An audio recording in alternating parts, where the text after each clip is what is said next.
Hey, welcome to Speed and Shine. I've been asked a lot lately, what kind of cars do I drive? So today I thought I would introduce you to my 1971 Ford Maverick. Now I bought this car a few years ago when I was in the market to find an older Mustang to tinker with. Well, older Mustangs are pretty expensive, as you know, and this fit more so in my budget. And I was frequenting a broker who sold classic cars, and I noticed that they kept moving this around in the showroom. I asked him, what's wrong with the Maverick? And he said, well, not a lot of people want a Maverick, but, it's Grabber Blue. So I made some inquiries. He showed me a Martyr report that showed that it was a true Grabber Maverick, although it was born as a red Grabber Maverick and they painted Grabber Blue, which doesn't really bother me. And I made an offer and the seller accepted it, and I brought it home on a cold day in February and started tinkering with it. So I've done a lot of work here under the hood. First off, the engine was painted Chevy orange, so I scraped that off, cleaned it off, painted it while it was in the car. That took a lot of work. Then I had to work on some electrical gremlins it had. I fought with an alternator and a charging problem. I ended up going to a one-wire alternator, which solved the problem. I still have the voltage regulator on there. I need to take that off. I don't know why I've kept it on there all this time. The other thing is I've changed the valve covers. The intake was really hard to try and get the orange paint off of there. And the carburetor was a little bit too big for the car. It had a Holley 650 double pump on there, and it just didn't need that. So I switched it out to a Edelbrock 500 CFM AVS 2 carburetor. And I'll tell you that, it starts like a champ every time with that. It's almost like fuel injection. I got the electric choke hookup going on that. That all works really well. This car always starts and runs for me. Put that back on.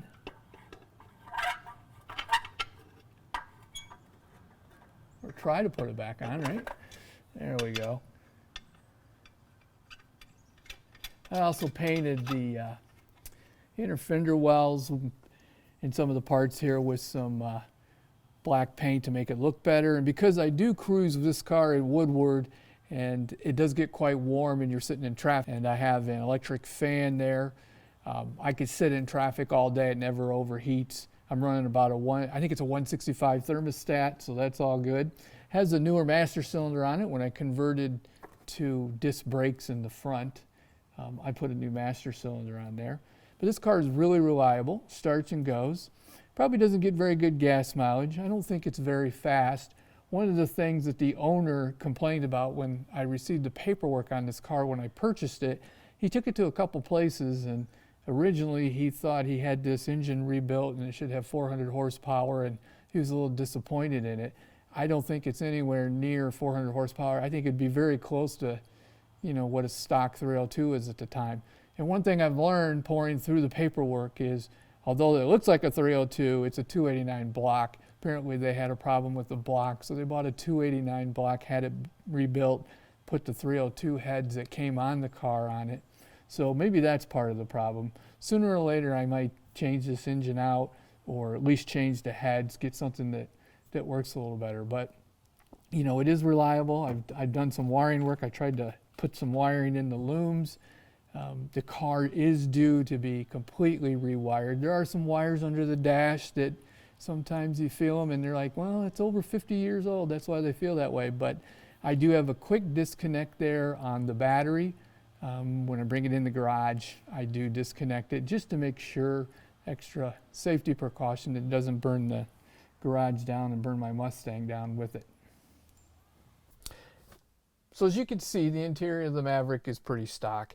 There's been some additional gauges put in to watch your water temperature, your oil pressure, and your voltage coming out of the alternator. It's been updated to a JVC CD stereo, which helps. I put a different steering wheel on it. I had to change some wiring in the steering column. Got the horn to work. The interior, the seats are, the bench seat is not the most comfortable seat in the world, but it's okay. The door panels look really good. Those came from Brazil. There's a gentleman down there who makes awesome door panels at a really reasonable price. The only problem is you got to wait forever for them to get through customs to get here. This was a column shifter car. I had a little bit of an issue where I was at a car show, and it happened actually a couple times that the mechanism underneath the hood that goes down the transmission was pretty bent up. I think they did some work around the headers, and it caused it to bind up, and I had a lot of trouble with that. So I went ahead and installed the B&M Quicksilver shifter. Solved the problem. Now, it does make it a little challenging. You can't put the seat up as far as you want to if you're really short. Probably if my wife drove the car, well, the one time she did drive it, she never wanted to drive it again. So I don't think that's a problem I have to worry about. But as you can see, it's pretty stock in here. The headliner's in good shape. It's as comfortable as a 1971 Ford Maverick could be. Now, this originally was an air conditioning car. Of course, they removed the air conditioner a long time ago. The heat does work. I do drive this car in the winter.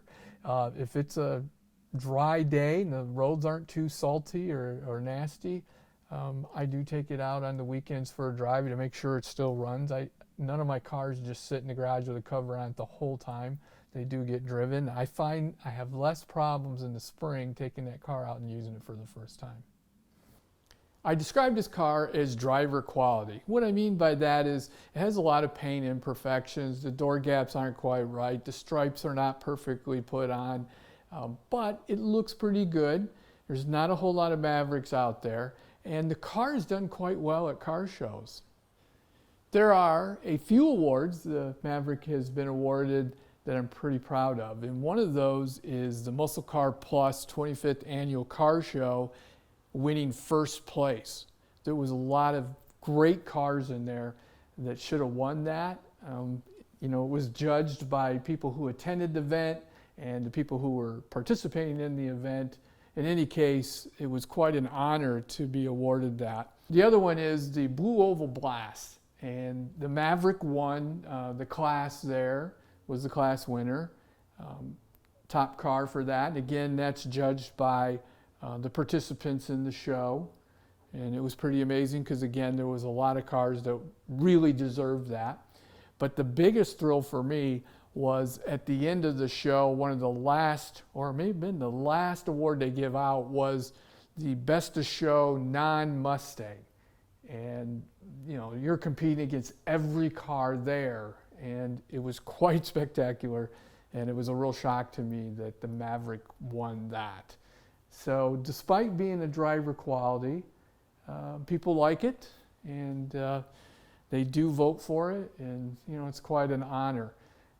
I really enjoy driving the car, and that's why I got to get to work, and that's what you're going to see next. Well, this is it. If you were watching the ending of season 1 of our TV episodes, you would have saw it cut away when I started to grind on it. Well, as you could see, I chickened out, but there's no getting over it. I got to do it. It's the filler's cracking through here, the paint's bubbling. I've fixed it multiple times. It's getting worse. It's eventually going to fall out. There's nothing I could do right now but just have the guts and find out how bad it is and figure out what we need to do to repair it. So here goes nothing.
Well, there you have it. Looks like going to need some kind of patch in here to make this right. Looks like they bonded right over the top of it. Rust got through this back side here, where you can see these holes. Water got right through there, rusted it from the inside. Probably wasn't that bad to begin with. Who knows? Maybe it was, but